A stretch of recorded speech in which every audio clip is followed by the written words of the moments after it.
So begins our first introduction to Gong Li's titular character, and the film's ethos is introduced. Depending on your outlook, Zhang Yimou's Judo is either a cynical, cautionary tale about the immutable vengeance of the gods, or it is a tragic story of love and class solidarity.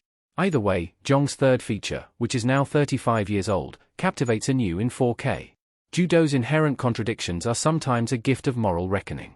The first Chinese film to garner an Oscar nomination for Best Foreign Language Film, Judo almost plays like a film noir, except it's shot in glorious color film by Jiyu Changwei and Lun Yang. Taking place in a small village somewhere in China in the 1920s, Judo is exceptionally bleak in spite of its vibrant palette. A beautiful, young, newly purchased wife by the much older Yang Jinshan, Li Wei, the patriarch of a family in desperate hope for a male heir, Judo's arrival signals a massive shift in the life of a small dye mill.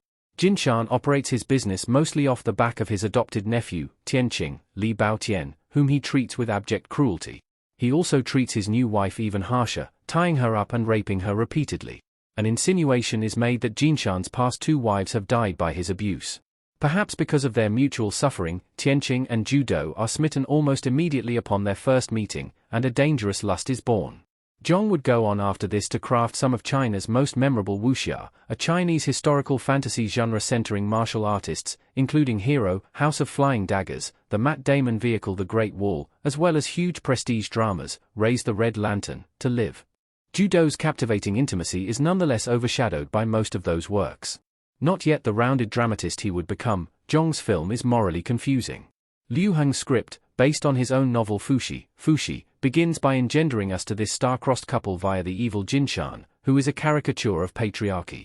But the film strays from its easy depiction of class conflict through the introduction of Tianqing and Judo's demonic-like love child, Tianbai, played by Zhong Yi and Jianxing at various ages. Tianbai is an immediate threat to the couple's potential happiness and is sociopathic even as an infant. At first, the love shared between Judo and Tianqing seems dubious. Judo may be using Tianqing as a way to get rid of her abusive husband, and Tianqing may be using Judo as a means of forcing his own potential inheritance. But as the film goes on, their love is both more believable and more desperate, their sexual unions less like sensual lovemaking than violent physical clashes. And when Tianbai is born, the two are forced to conceal their relationship, even more so than when there was no child in the picture. One day, Jinshan is badly injured in an accident that leaves him paralyzed from the waist down, and, in the couple's bitterness and understandable hatred towards him, they resort to long bouts of mockery. Zhang, shifting perspectives between the three corners of his triangle, makes us feel for both abuser and abused, while frequently making us reconsider who is what. The murkiness of Zhang and Li's moral direction is intriguing, if not all that believable as purposeful, and it stands in stark contrast to the sharp binaries of the film's starring element, its color. Judo is first introduced in a gloriously deep red dress, but is seen in a faded pink shortly after Jinshan first raped her. Deep, moody blues are cast over the mill's central areas as Tianqing and Judo slowly encircle one another before they first consummate their love. Which, when they do, is shot against the backdrop of cascading threads in red dye, either a visual metaphor for deepening lust or else a foreshadowing for everyone's inevitable collapse. The start of the couple's coupling is an act of voyeurism. Tianqing has carved a small hole from the inside of the barn so that he can watch as Judo bathes.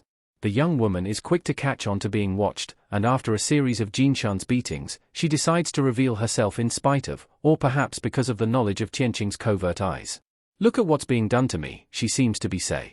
Judo, despite much of its uneven surface, is ultimately a story about the levers of justice and how they cannot be pulled until pain is recognized for what it is. Without that recognition, it risks permeating even the deepest of color dyes.